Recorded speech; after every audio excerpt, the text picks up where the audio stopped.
6살 때부터 재미로 시작했던 축구였는데 그저 재미 정도에서 끝나는 게 아니었어요. 초등학교 2학년 때는 유소년들의 최고의 축구 클럽인 이회특 축구교실에 들어가는데 3학년 때부터 6학년들과 함께 주전으로 뛰게 됩니다.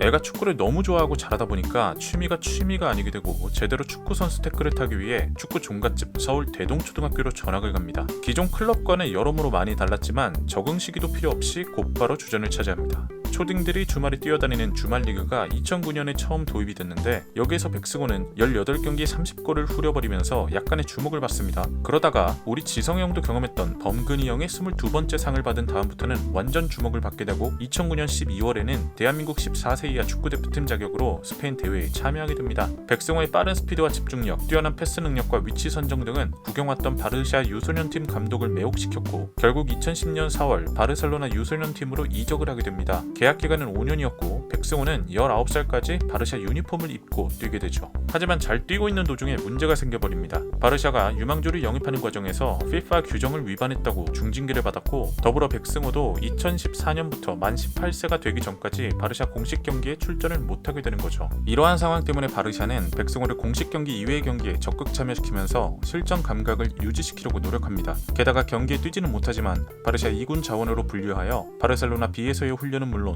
메시, 수아레즈 등과 1군 훈련에도 참여시키며 백승호가 최상의 컨디션을 유지할 수 있도록 지 자식마냥 온 신경을 쏟는 모습을 보여줍니다. 이후 2016년 1월 징계가 풀리고 난 뒤에 후배는 A 소속으로 최대한 많은 경기를 뛰며 3년 가까이 공식 경기에 나서지 못해 잠들어있던 실전 감각들을 깨우기 시작합니다. 무려 1058일 만에 뛰는 공식 경기지만 꾸준한 훈련과 관리 덕분에 후배는 A에서 펄떡펄떡대며 데뷔골을 기록하는 등 이승우와 케미를 이루어 상대팀을 조져버리기 시작합니다. 그러다가 16-17 시즌 백승호는 제라르 로페스 감독이 이끄는 2군팀에 공식적으로 올라가게 되지만 이승우는 아쉽게도 승급전에서 떨어지게 됩니다. 바르셀로나 3인방이라고 불렸던 백승호, 이승우, 장결희 중 단 한 명 백승호만 2군으로 승격한 거죠.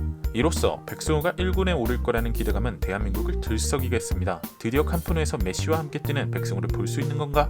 하지만 기대와는 달리 바르셀로나 B에서 백승호의 모습은 거의 볼 수 없었습니다. 16-17 시즌 단 한 경기에만 모습을 보인 게 전부였죠. 일각에서는 주전 경쟁에 밀렸다고 어쩔 수 없는 한국인이다, 박지성과 손흥민급은 나오지 않는구나 라며 찌라시가 많이 나돌았지만 사실은 단순한 오해로 인한 해프닝이었죠. 그 내용은 이렇습니다. 징계가 끝났을 무렵에 2군과 유스팀을 총괄하는 디렉터가 백승호에게 말합니다.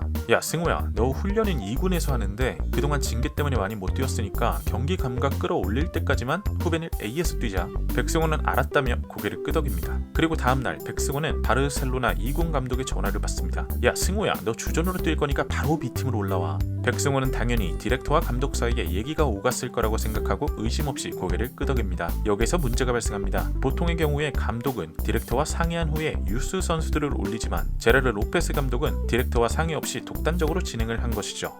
아무튼 그래서 백승호는 당연히 감독 말대로 2군에 합류를 하게 됩니다. 그리고 디렉터는 어린 놈의 새끼가 자신의 말을 무시하고 2군에 합류했다며 하나의 반항으로 보게 되는 거고요. 그래서 백승호의 에이전트에게 이렇게 말합니다. 야, 네 맘대로 행동해봐.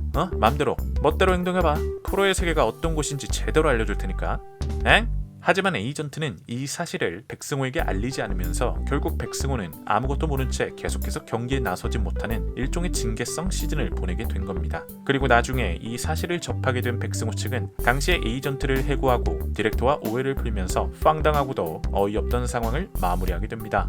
말하다 보니까 단순 해프닝 정도가 아니네요. 징계가 풀린 지 얼마 되지도 않았는데 소통 불화로 인해 한 시즌을 통째로 날려먹은 안타까운 백승호였습니다.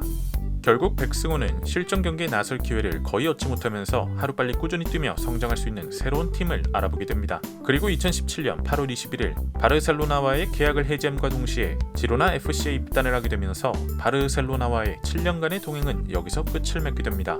어렸을 적 바르셀로나에 합류해 7년간 정말 멋진 경험을 쌓았고 많은 것을 배웠다. 바르샤는 나의 집과 같다. 말로 표현하기 힘들 정도로 모두에게 감사하다.